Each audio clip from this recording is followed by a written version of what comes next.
All right. Looks like it's 1600. So even if I see some people dropping in, we will start this Transatlantic Currents. Welcome. My name is Charly Salonius-Pasternak. I lead the Center on U.S. Politics and Power at the Finnish Institute of International Affairs. I will not take more of your time than to simply introduce the host or hostess of Transatlantic Currents today, Ambassador Deborah McCarthy. And then after we've had our discussion here, I will run the Q&A, which I can say as a housekeeping matter, please enter your questions in through the chat. I will take them up one by one or in groups if the theme seems similar. So as I said, Deborah, she's, of course, an expert on U.S. foreign security policy. She's currently the senior advisor, I'm going to have to read this, on U.S. engagement in the UN Ad Hoc Committee on Cybercrime in the Bureau of International Narcotics and Law Enforcement at the U.S. Department of State. Phew. But also a non-resident fellow at the Atlantic Council. She was a senior fellow at Harvard University, U.S. ambassador to Lithuania in 2013 to 16, and most importantly to us at FIIA, also a visiting fellow and researcher at FIIA. With those words, Deborah, if I can hand over to you and let you continue the introductions. Thank you and welcome to everyone who's joined us. Certainly. Well, thank you, Charly. But I must say my biography pales in comparison with Ambassador and General Lute's background, which all of you have been given. And we're going to draw on this background as part of this Transatlantic Currents webinar at FIIA to talk about the road from Vilnius to the Washington NATO summits, with obviously an emphasis on Russia and Ukraine. So welcome, Ambassador and General Lute. So glad we were able to finally connect to bring you on here. I must say the burden was more on my side. That took a little bit. But I wanted to ask you, given your extraordinary background and knowledge of these issues, to talk a little bit about the 2023 Vilnius summit, where many announcements were made, obviously including the accession of Finland, the approval of Sweden's bid to join, new deterrence and defense elements, and obviously the expedited path to membership for Ukraine. You noted in an interview that I found at the Harvard Gazette that the addition of Sweden and Finland was historic, and you also noted, and this I thought was excellent, which is the following, that it was maybe the most important addition of new members since the end of the Cold War, maybe with the exception of the Baltics and Poland. Can you talk a little bit in your sense of what the military and political implications are of the expansion of NATO to the north? Sure. So first of all, Deborah, good to be with you again, and thanks for the Institute for hosting us today. The first thing I'd like to say about the addition of Finland and Sweden's being on the doorstep, if you will, of NATO, is that inside NATO headquarters, we don't use the term expansion, NATO expansion. We say NATO enlargement. It's a bit of a fine point on terminology, but it makes the following point. Expansion suggests that NATO recruits members, that NATO solicits members, right? And in fact, it's just the reverse. Every single member of NATO has begun the process of joining NATO at national capitals, right? So this has always been first and foremost a individual national decision, just as it was in Finland and just as it was in Sweden and so forth. And so I think that's an important distinction, because there's a counter narrative that NATO is expanding out and seeks to, the sort of never-ending expansion, which then threatens Russia. But in fact, it's just the reverse, that nation states choose to approach NATO and seek invitation. And in fact, that's exactly what's happened since 1949. So we're approaching the 75th anniversary of NATO, and in all 75 years, to include the original 12 members, to be clear, all started with a national decision. So what does the addition of Sweden and Finland mean for the alliance? Look, from a military perspective, the flanks are always important. And the addition of Sweden and Finland in the north essentially secures NATO's northern flank. This is important because flanks are vulnerable in military terms. Typically, they offer a vulnerability to a potential opponent. So securing one's flanks is an important part of the protection scheme of the whole alliance, of all of Europe. And furthermore, I think the addition of Finland and Sweden means that we're bringing two very mature democracies and two very capable militaries into the alliance. And this, of course, is very much in keeping with the treaty itself, which says that all new members must abide by the principles of the alliance, so democracy, individual liberty, rule of law, must be able to contribute to the collective defense, and here there's no question with regard to Sweden and Finland's capabilities, and must, of course, be admitted with consensus of all current members. And this, of course, has been accomplished with Finland, and of course, it's still the hang-up with regard to welcoming Sweden. So I think the treaty itself outlines why this is important, and I think the treaty itself also makes clear why Sweden and Finland are such great current members and potential members. Now, I note that at the recent November 2023 meeting of the NATO Ministers of Foreign Affairs, Hungary and Turkey once again reaffirmed their intention to ratify, but without specifying timelines. In your view, General, what practical effect does this have on Sweden's military integration into NATO?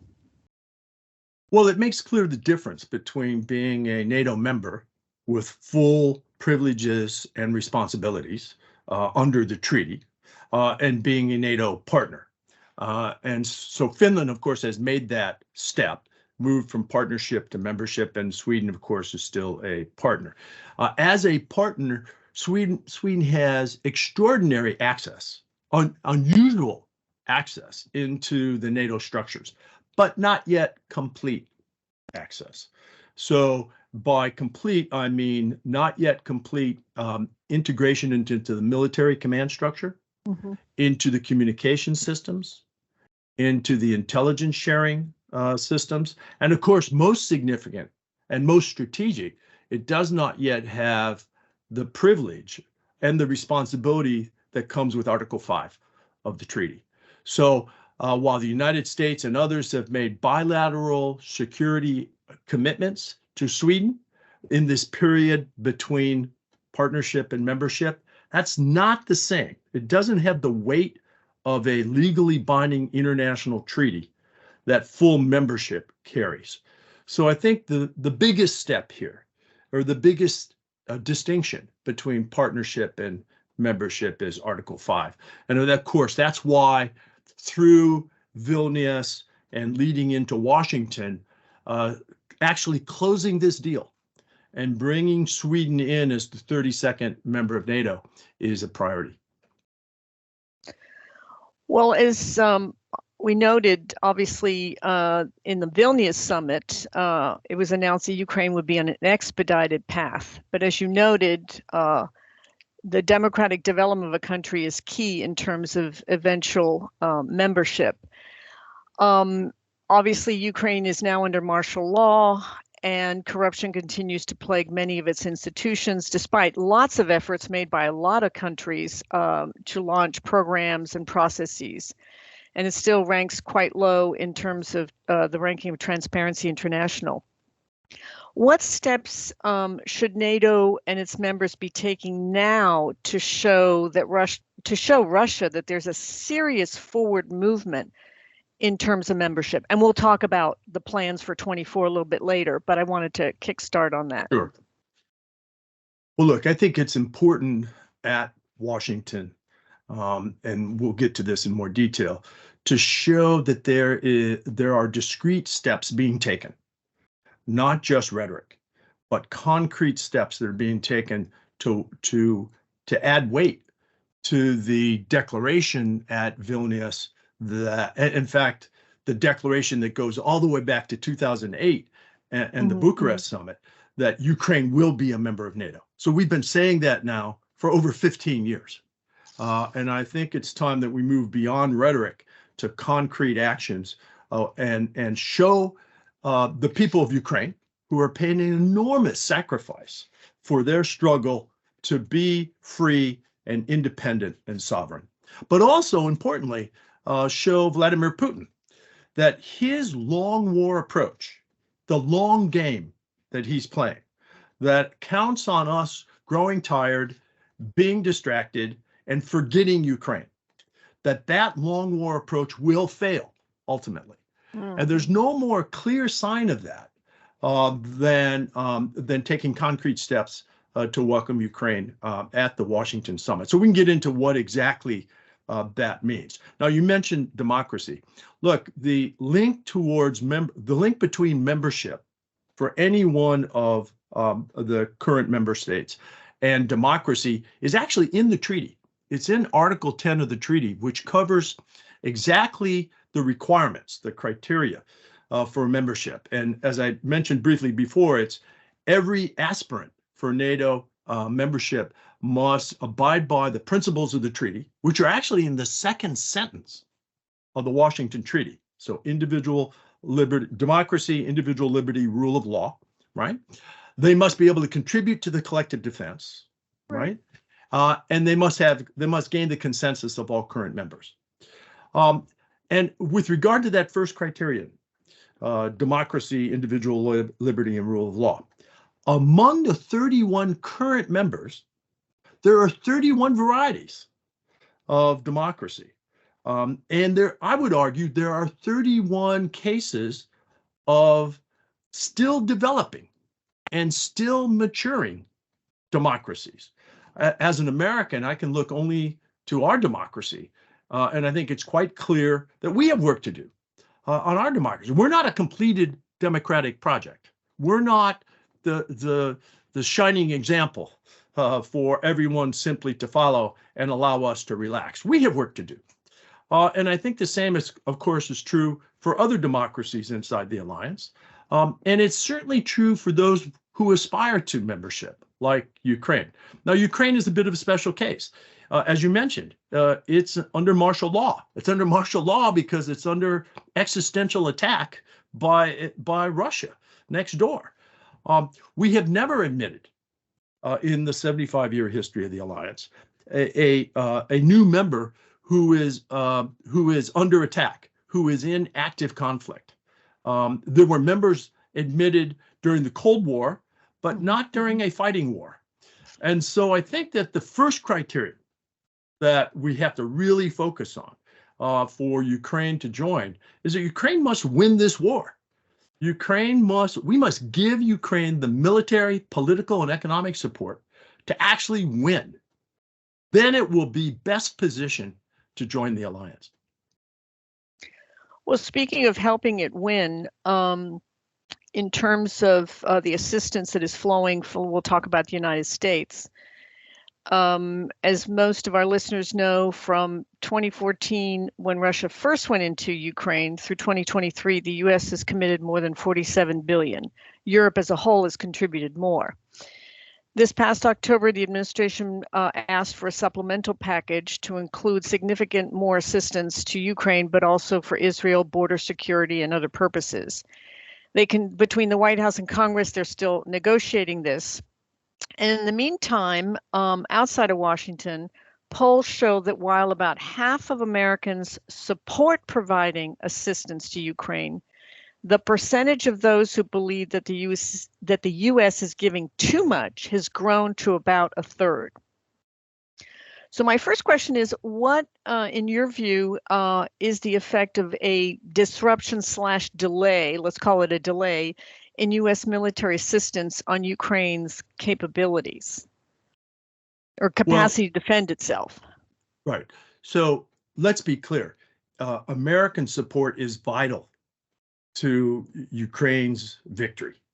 I mean, there's no substitute for United States support. Now, your question had to do with a delay. And of course, that then begs the next question is, well, a delay of how long? I mean, is it a delay of several weeks, or does it extend well into this calendar year, 2024? The challenge is that on the ground, Ukrainian fighters today are suffering from a lack of ammunition in particular. And this is artillery rounds, these are rocket rounds, these are precision munitions and so forth used to press back against the Russian occupation.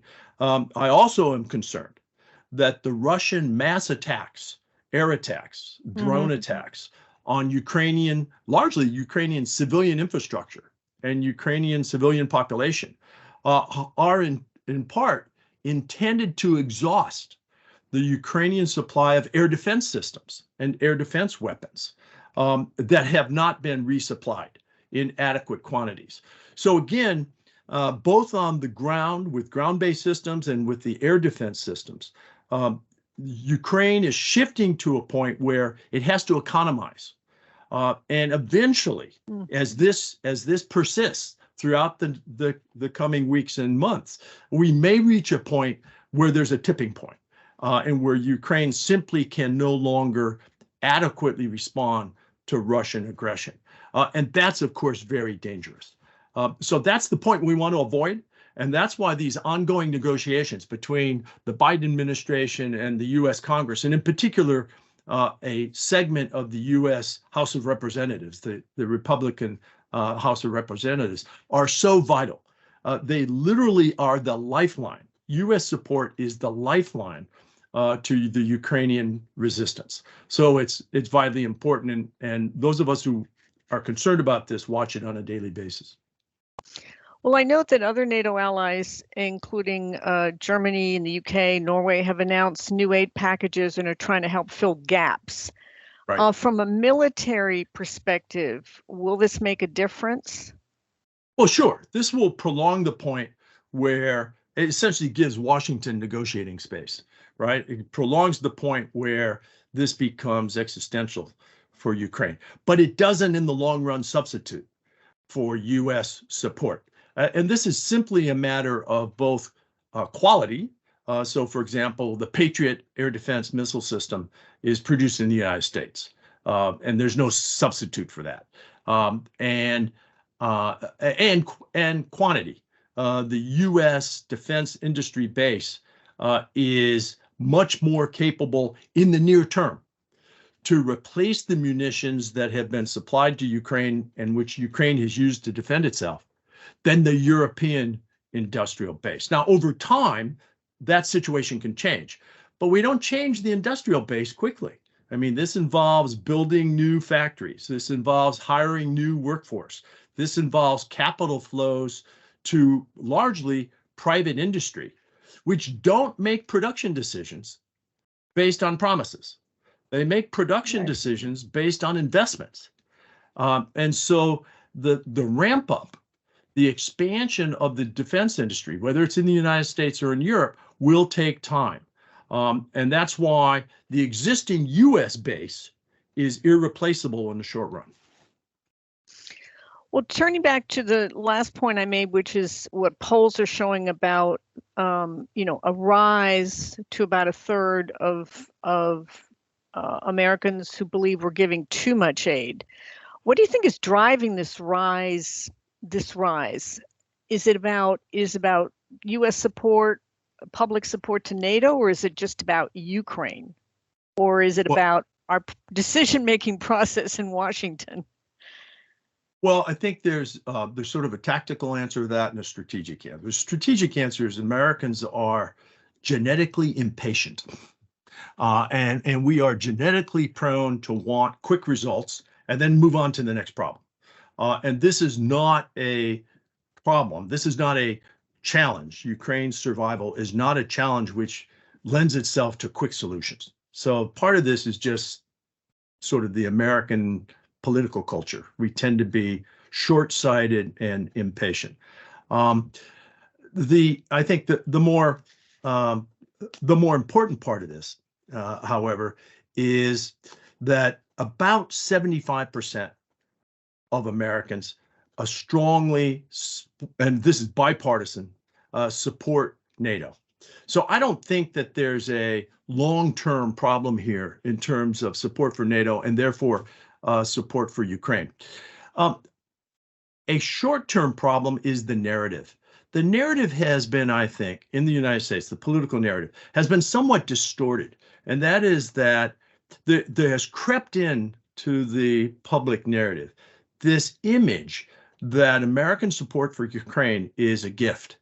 It's charity. It's not being successful. You know, the Ukrainian offensive in 2023 didn't make the gains that some expected, and so forth. And therefore, you know, America ought to focus at home and cut out the charity. And that's a misinformation, disinformation, incorrect narrative. The reality is that the $47 or $50 billion of military support given to Ukraine so far has largely been spent in the United States. I mean, when we provide Patriot missiles to Ukraine, that means that industry here in the United States is building those missiles and being paid for them. This is a part of the narrative that has to shift over time. We have to increase public awareness in the United States. And the administration is attempting to do this, to demonstrate at least a couple big messages. One message is that the money spent for Ukraine is spent in a vitally important national security interest. Russia cannot be seen to win. Ukraine must be seen to win. So national interest, first of all. Second of all, it's in our own self-interest, and that is not charity. Rather, the money is actually being spent in congressional districts here in the United States. And then finally, that we have commitments that must be maintained, global commitments, but in particular treaty commitments to NATO. And security of Ukraine is security of NATO. So this is directly linked to not only vital security interest, but vital security commitments. And I'm confident that over time, we can shift this narrative to these important points. And then finally, one of the premises in your question was to compare US support to European support. I think the Kiel Institute in Germany actually lays out this data quite accurately and in a quite compelling way. And actually, European support has exceeded, it's surpassed American support. And that's not the image here in the United States. So there's a narrative problem here that has to be addressed. Those are excellent points, and I totally agree with you. I want to turn now a little bit to talk about the counteroffensive, not in great detail, but as you mentioned, it's part of the problem on the narrative. Many reports covering problems with planning, equipment, delivery schedules, training timelines. Also reports on tensions with the U.S. in terms of proposed assault points and the types of assistance, we were to provide. Obviously, Russia had time to build up its defenses and heavily mine the areas it occupies in the meantime. And it seems it's become a war of incremental gains. In your view, what does this counteroffensive indicate in terms of the future direction of the war and the kinds of weapons the U.S. and its allies should be providing going forward? Well, I think the short answer is, Deborah, the last year, and in particular, the less than satisfying results of the Ukrainian counteroffensive in 2023 demonstrate that the current approach of Western support for Ukraine is simply insufficient. The byword now is, we will be with Ukraine as long as it takes. Mm-hmm. Well, actually, that's not good enough. What we need to say is, we will be with Ukraine as long as it takes, with as much as it takes, when it's needed. If we stick on just as long as it takes, we're actually playing a bit to Putin's game, because he's planning on as long as it takes. And in the long war, with his command economy and his dictatorial leadership in Russia, as opposed to our democratic response and private economy in the West, he actually has some significant advantages. So we don't want to play the long war game. And I think that the less than satisfactory results this past year reflect two things. First of all, as you suggested, suggest that our very incremental approach, step-by-step approach to supporting Ukraine, has given the Russian defenders and occupiers time, in fact, over a year, to deliberately build their defenses. And these are tank obstacles, these are ditches, these are trenches, these are in-depth minefields and so forth, which create the most difficult tactical task confronting Ukraine. So any attacker facing that kind of defense, given the Russians 12 months to prepare, would face just extraordinarily slim odds of being successful. Look, as I remember in my youth as an American Army officer, right? Going to our national training centers and taking on the task in a training setting that the Ukrainians faced last year. That was a deliberate attack against a well-prepared defense in depth, right? So we did this in a training setting. 9 times out of 10 in American training scenarios, when this task is undertaken, the attacker fails. That's how tough this task is. And remember, that's an American force in the training setting, not under live fire. So it's under training conditions, right? But training with their fixed units, established units, with their own equipment, and months of preparation time, right? It just illustrates how difficult this task was.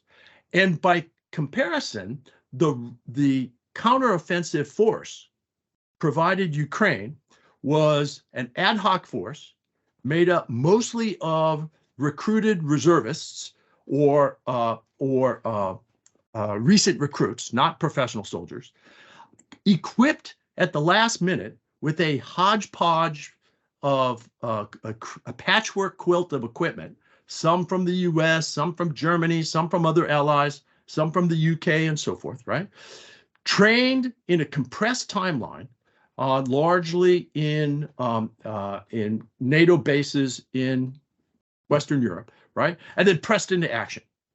So perhaps what we should be examining about the counteroffensive last year are what I believe to be unrealistic expectations that against that kind of defense and this kind of counteroffensive force, we should have had modest expectations. And instead, I think we let our imaginations take control and imagine some sort of, blitzkrieg, breakthrough, war-ending, successful counteroffensive. I think what it informs us for the future is that this, as long as it takes incremental military support, is simply not enough. In Washington, I sometimes detect a self-congratulatory feeling about how much we've given to Ukraine. So 47 billion, we sometimes say this has been a historically large effort, a priority effort and so forth. But how much we've given doesn't mean it was enough. And I fear that we have not given enough to Ukraine. And in particular, we need to stop this incremental approach. I drone on this because as a military guy, it really irritates me, right?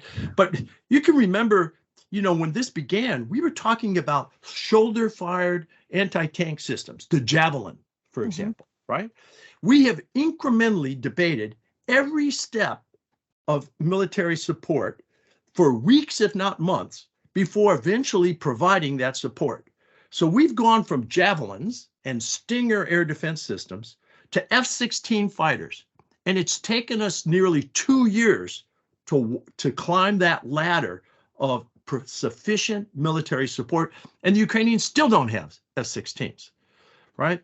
So this incremental support has been largely, in my view, responsible for the results we saw in 2016, because it provided not only Russians time to dig in, right, but it did not equip the Ukrainians with what they needed on a timeline in which they needed it.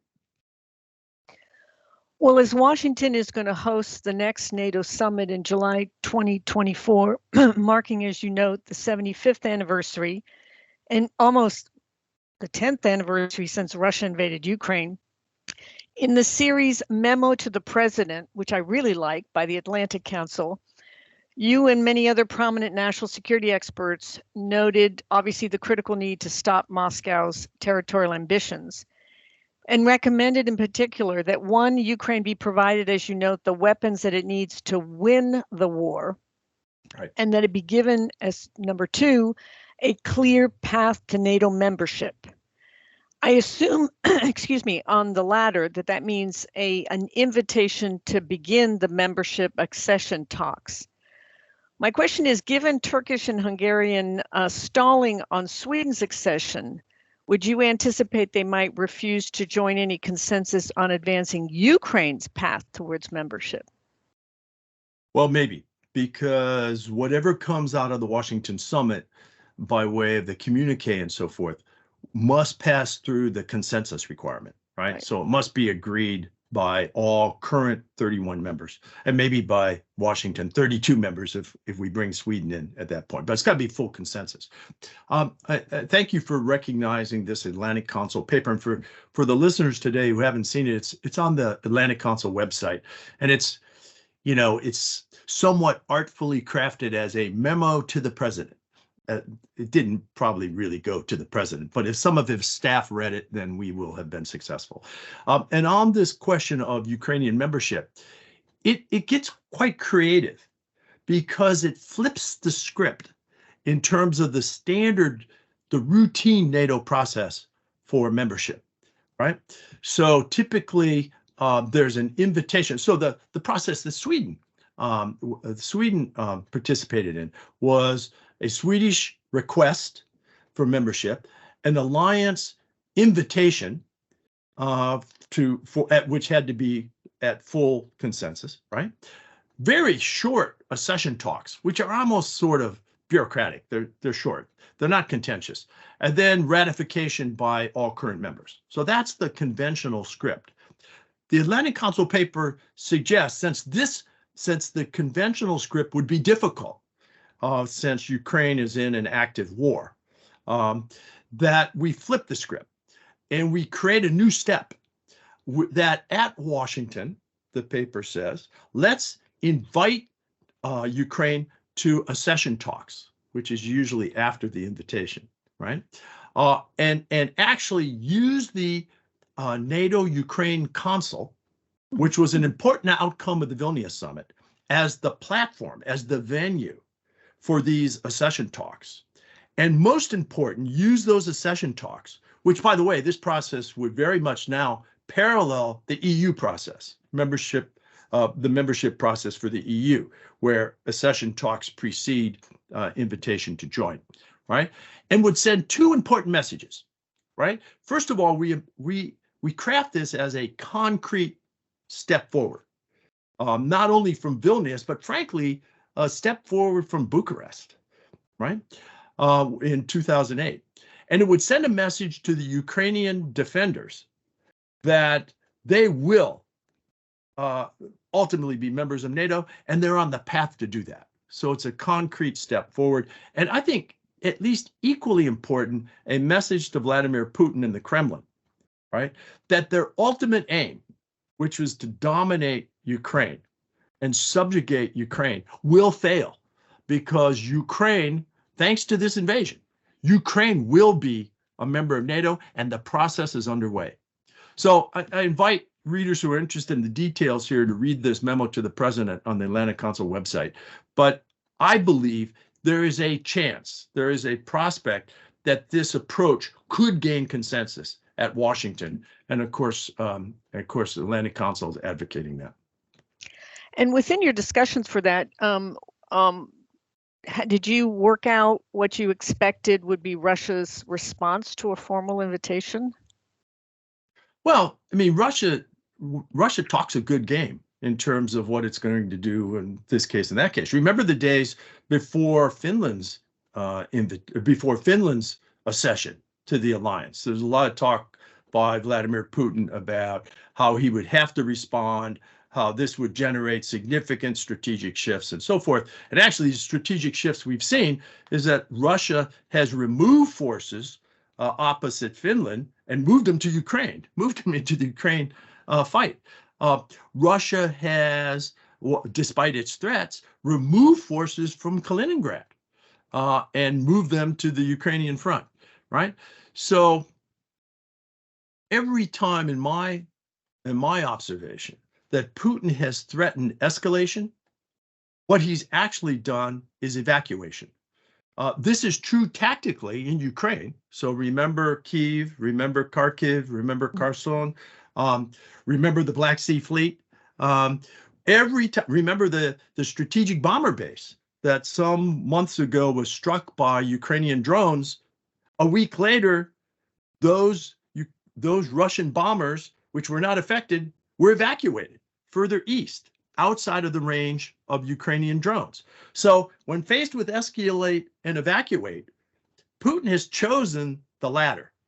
So I think that there's at least a 2-year pattern now of empirical data that should cause us to reassess our strategic concern for Russian escalation and observe that, in fact, most of those are strategic bluffs. Excellent points. Well, I wanted to pause here, though I have many more questions, and turn this over to Charlie if we have questions from the audience. If not, I have a whole other list here. Which is great, and I really look forward to those questions. First, thank you to both of you for the discussion. I have like 4 pages of notes here now, and I will probably have to come back to you. We do have, in fact, one question from Kati Pohjanpalo, Bloomberg News. You'll be able to see it. It's General Lute talked about how adding Finland and Sweden secures NATO's northern flank. What are the key vulnerabilities for NATO that this enlargement will resolve? And I presume this is vis-a-vis Russia, obviously. Right. Well, I mean, ultimately, when you talk about Sweden and Finland and the northern flank, you're talking about the security of the Baltic Sea, which, of course, borders to the south other NATO allies, right? So securing the Baltic Sea is much more comprehensive and much more complete with the addition of Finland and Sweden. And beyond that, you know, every flank has another flank, right? I mean, flanks are never ending, right? So if you think of the further flank north into the Arctic, right, you have both Sweden and Finland as members of the Arctic Council, as Arctic states, which further lend to NATO's role in the Arctic. And so both to the north in the Arctic and to the south in the Baltic Sea, there are significant contributions which help complete the geography of NATO in important ways. And by comparison, Charlie, listeners might think about the other flank, the southern flank. And of course, the southern members of NATO across the Mediterranean states secure the southern flank in addition to the Mediterranean Sea itself. And where we see that flank is not complete, largely in the Baltics, or in the Balkans rather, right? What do we see? We see Russian interference. We see Russian misinformation, disinformation campaigns, Russian interference in internal political disputes, and so forth. So this question of completing the flanks and whether in the north or in the south is really important. And of course, bodies of water like the Baltic Sea and the Arctic and the Mediterranean in the south are helpful, but there's nothing like completing the land-based geography of the flank. And that's what Sweden and Finland bring. Agree, and I'll just add before we go to the next question, even something as very tactical as the Finnish artillery being able to support Estonia right across the Bay of Finland, right. Hopefully alleviating, if needed, some pressure on others to deliver that kind of long-range strike support.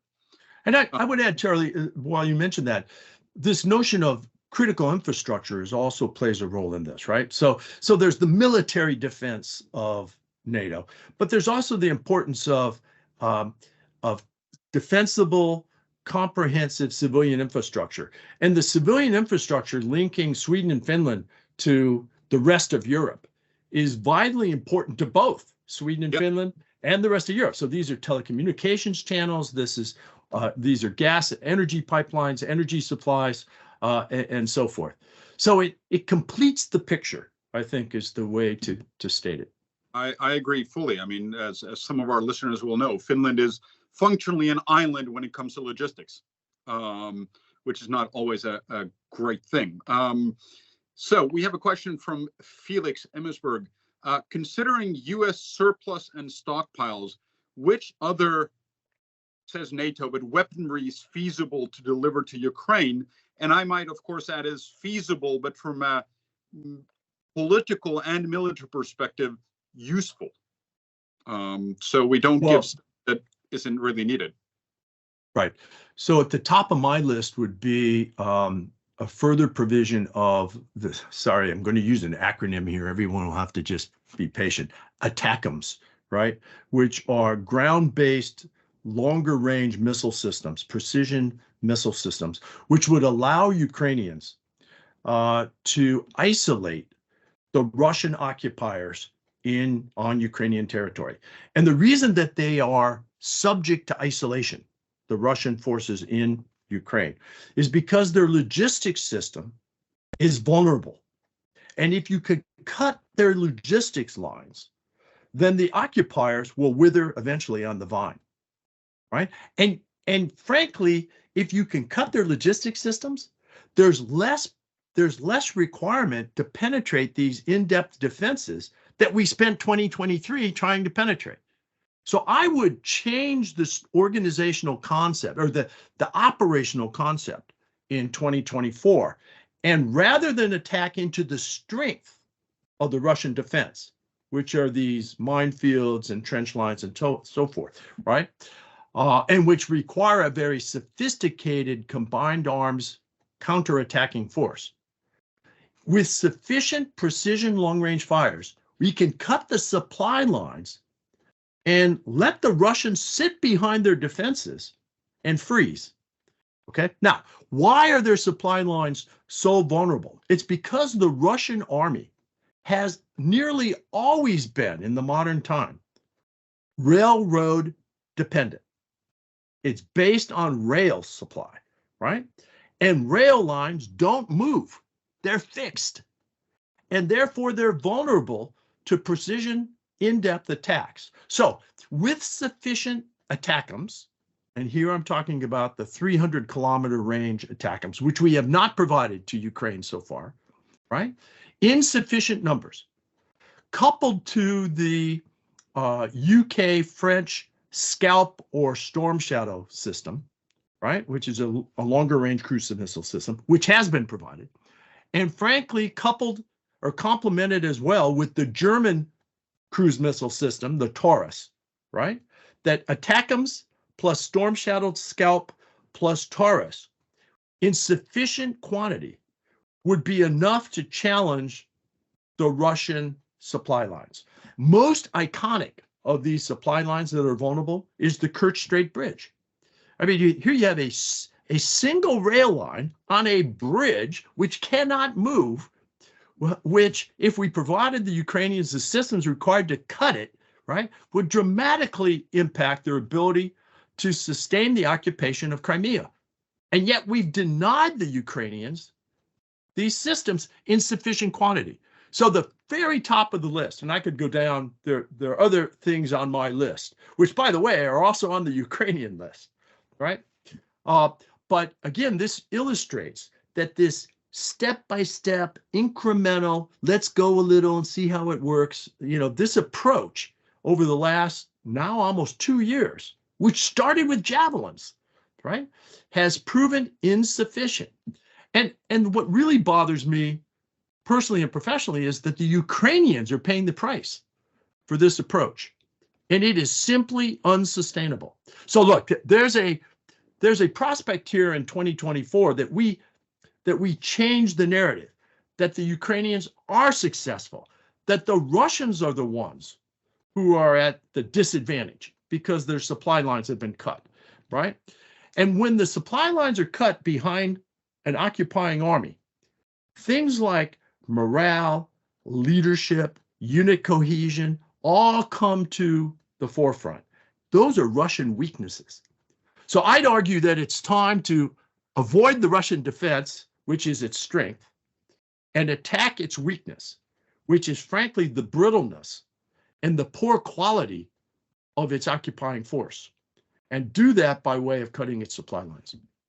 So thank you for asking that question. So sometime in this talk, I was going to get that point out, and Charlie, you gave me the opening. So thank you. No, great, and thank you for the detail. Just so you know, listeners, I've put up the Atlantic Council memo to the president.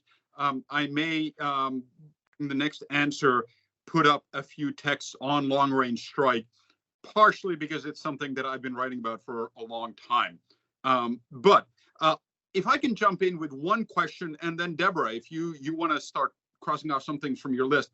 So you mentioned incrementalism, and yes, I remember discussions on, is Putin going to nuke us if Germany gives 5,000 helmets to Ukraine?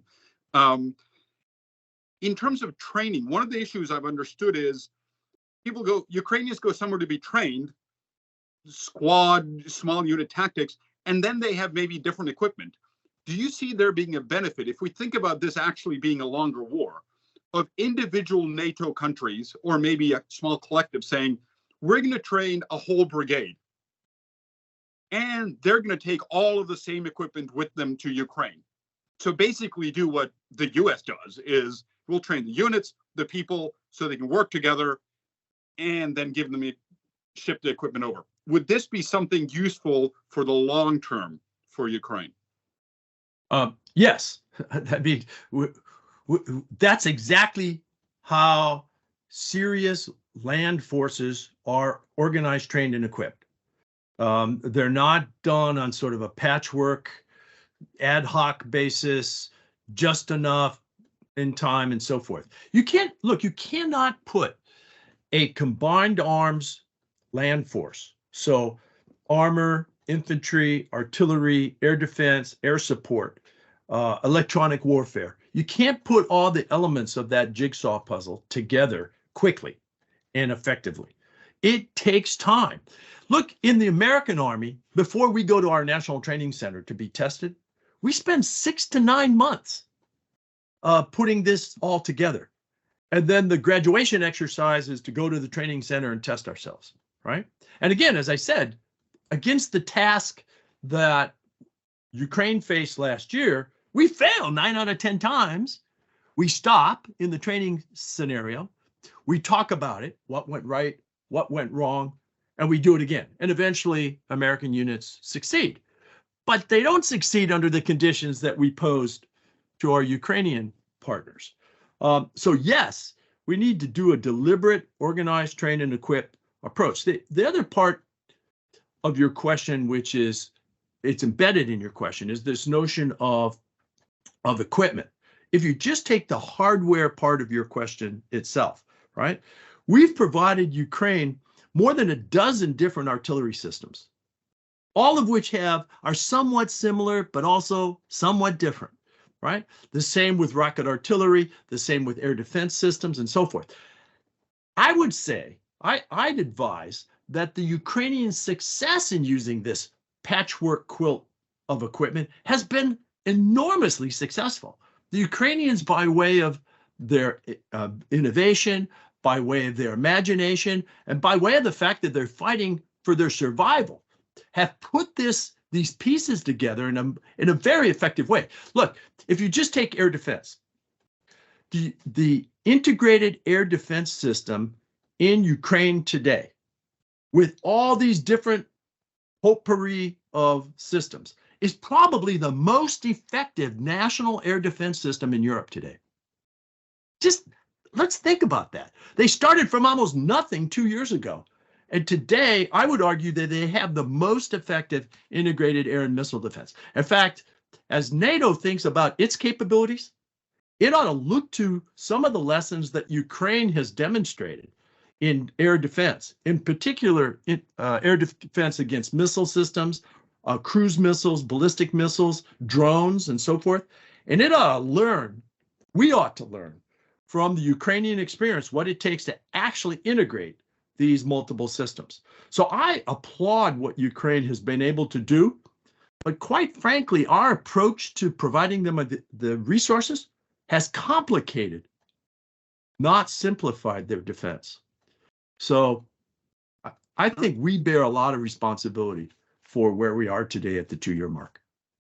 Okay, great, thank you. Deborah, I know you have questions about disinformation, U.S. elections and the future of NATO and on, so take it away. Well, let's start with the hot one, which is U.S. elections and the future of NATO. Obviously, there's concern in Europe, should former President Trump win the next election. What do you expect would happen in terms of U.S. engagement with NATO and Europe under a second Trump administration? If I can just caveat, in the series that I did in the General Ambassador, we covered what your successor, Kayleigh Bay Hutchinson, did working with General Scaparrotti in trying to maintain a level in rebuilding in Europe and so forth. So efforts were definitely made. But it's not as if everything ended. But going forward, lessons learned, what would be your expectations? Well, let me start with the glass is half full, right? So the glass is half full with regard to, if you go to the Chicago Council on Global Affairs, annual polling over years, decades, that polling reflects about 75% of Americans believe that we should sustain or increase our commitment to NATO. And that's strong, enduring, bipartisan support for the alliance itself.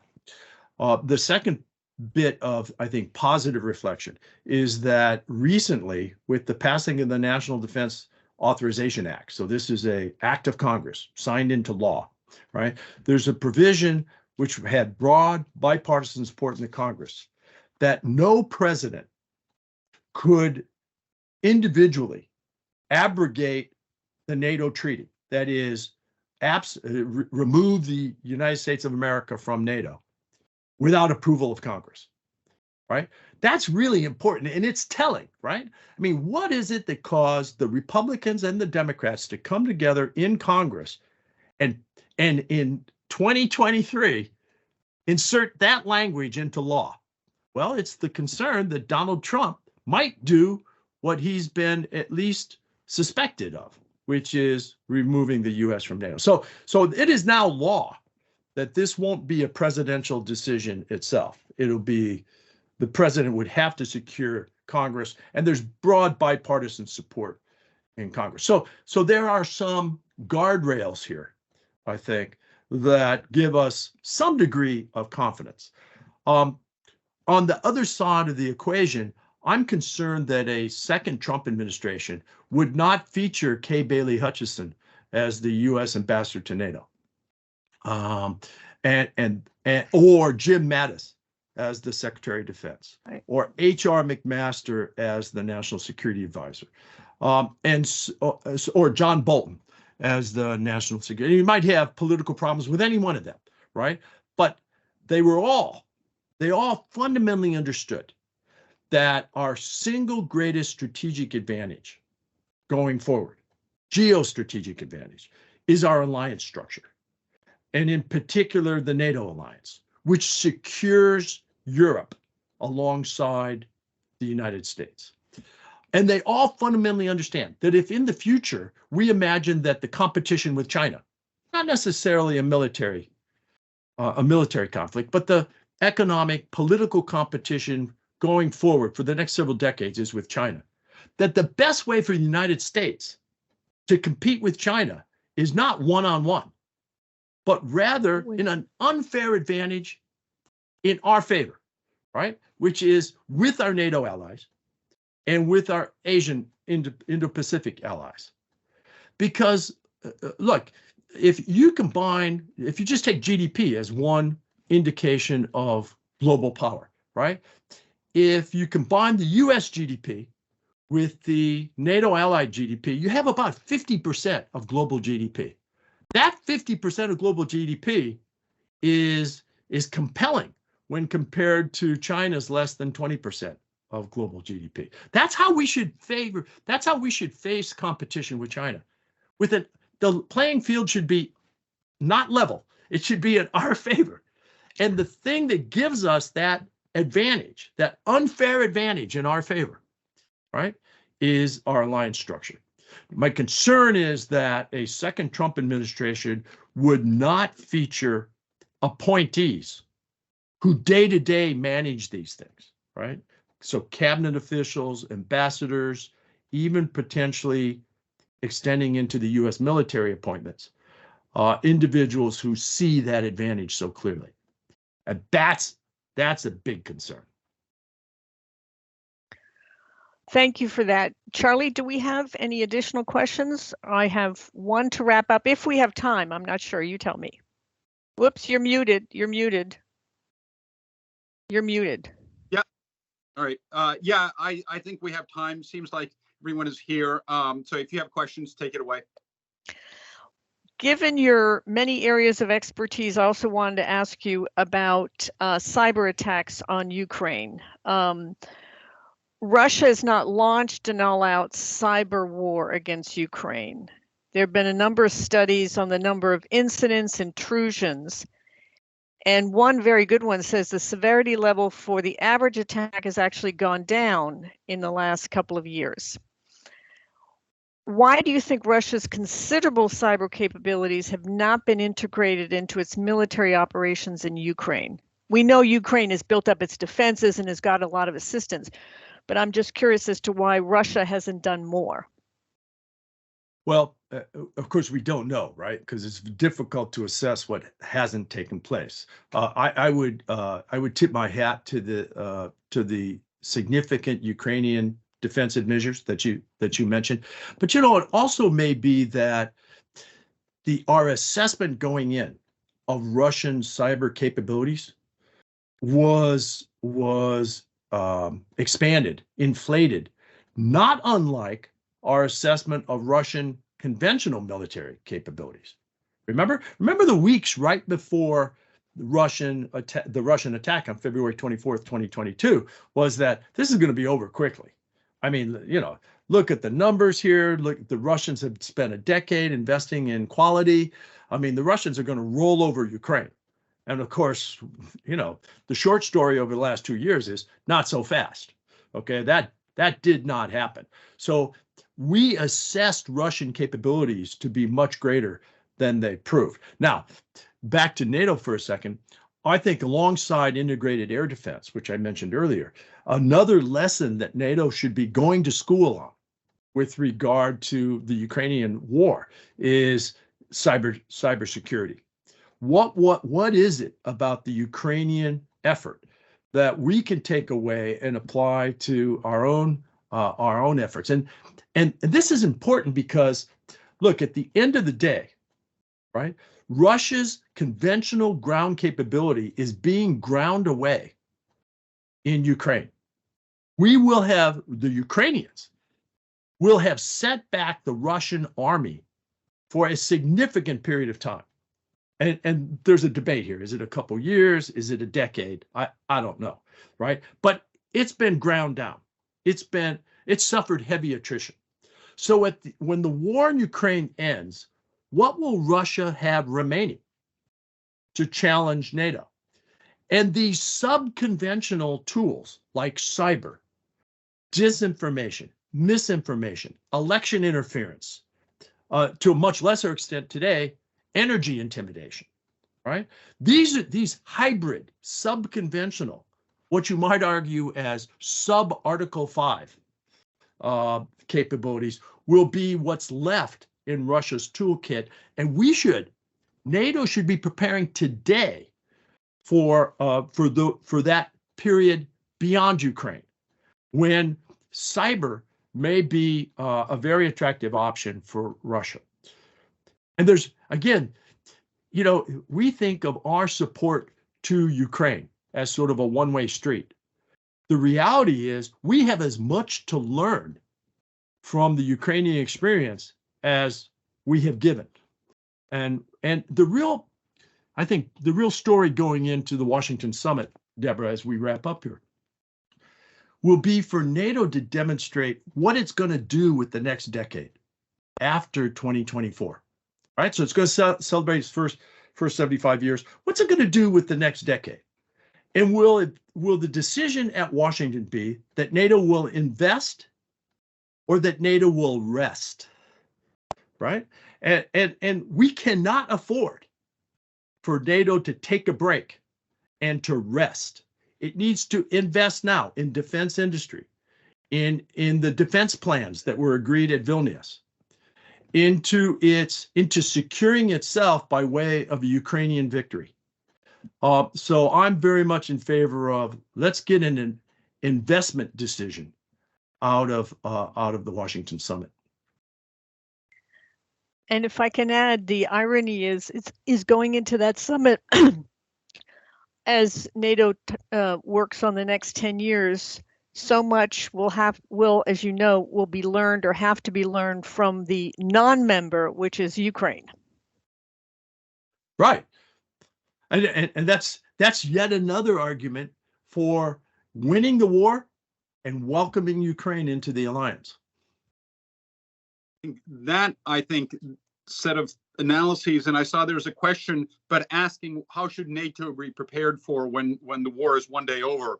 I think we got far on that question too. So sorry, Maria, won't take that. But I want to say, just if you have any last words, that would be great. But before that, thank you to our audience. Thank you to the ERCO Foundation for funding most of the Center on U.S. Politics and Power. But thank you especially to both of you for sharing your experience and insights. It has been, I think, truly, truly invaluable. Deborah, any last words? General Lute? Go ahead, Doug. Well, yeah, Charlie, I can only say thanks in return for first of all, I think many of your listeners today are Finnish citizens, for Finland's national decision to take this historic step. I mean, if there's no more clear message to Vladimir Putin, right, that his strategy has failed than Finland's accession into the alliance. And this has always, for every membership decision, every membership move since 1949, it has been a two-way street. So the country in question has benefited, but the alliance has benefited. And I don't think there's any more clear example of that two-way street than Finland's accession. So I want to thank the Finnish people for taking this historic decision. And you know, Finns are pretty tough. and this was not an easy decision, reversing decades of the historical pattern. But you took it, and I hope that Finns view this as valuable, because certainly the alliance does, and certainly Americans view Finland's accession into the alliance as historic and valuable. I can just say some data came out the other day, and effectively 100%, not quite, of Finns saw NATO as increasing Finnish security, and also that the United States was significantly improving or contributing to Finnish security. So I think it is a mutual sense. Deborah? Good, excellent. Just to follow up by also noting what the ambassador mentioned several times, which is 75% of Americans also feel strongly about NATO, irrespective of the political waves that take place in the United States. So that's something to remember instead of wringing our hands as to what's going to happen in the next election. And thanks to FIIA for hosting the webinar. We really appreciate it. Great. Thank you very much. And with this, I close the Transatlantic seminar for today. Thank you. Thank you, everybody.